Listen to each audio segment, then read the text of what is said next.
চুয়াডাঙ্গা চুয়াডাঙ্গাকে বিচ্ছেদের দিক দিয়ে বাংলাদেশের চ্যাম্পিয়ন বললে কোনো দিক থেকেই ভুল হবে না, কারণ এই জেলায় গড়ে প্রতি 3টি বিবাহের বিপরীতে প্রায় 2টিই হচ্ছে বিচ্ছেদ।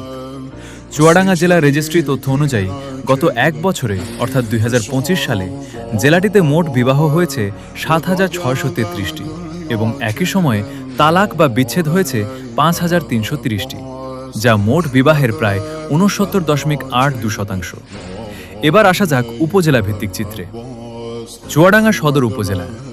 চুয়াডাঙ্গা সদর উপজেলায় 2025 সালে মোট বিবাহ হয়েছে 2,261টি এবং একই সময়ে বিচ্ছেদ হয়েছে 2,191টি। বিবাহ ও বিচ্ছেদের ব্যবধান মাত্র 70টি, যা মোট বিবাহের প্রায় 96.90%।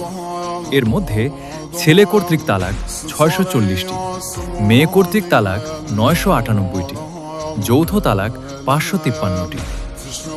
আলমডাঙ্গা উপজেলা। আলমডাঙ্গা উপজেলায় 2025 সালে মোট বিবাহ হয়েছে 2,457টি এবং একই সময়ে বিচ্ছেদ হয়েছে 1,030টি। এর মধ্যে ছেলে কর্তৃক তালাক 95টি, মেয়ে কর্তৃক তালাক 519টি, যৌথ তালাক 416টি। দামুড়হুদা উপজেলা। দামুড়হুদা উপজেলায় মোট বিবাহ হয়েছে 1,547টি এবং একই সময়ে বিচ্ছেদ হয়েছে 949টি।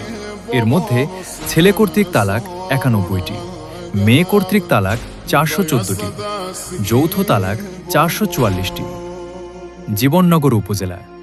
জীবননগর উপজেলায় মোট বিবাহ হয়েছে 1,368টি এবং একই সময়ে বিচ্ছেদ হয়েছে 1,160টি। এখন বলুন, আপনার বিচ্ছেদের কারণটা কি? আপনারা চুয়াডাঙ্গা জেলার কে কোন জায়গা থেকে ভিডিওটি দেখছেন অবশ্যই কমেন্ট করে জানাবেন।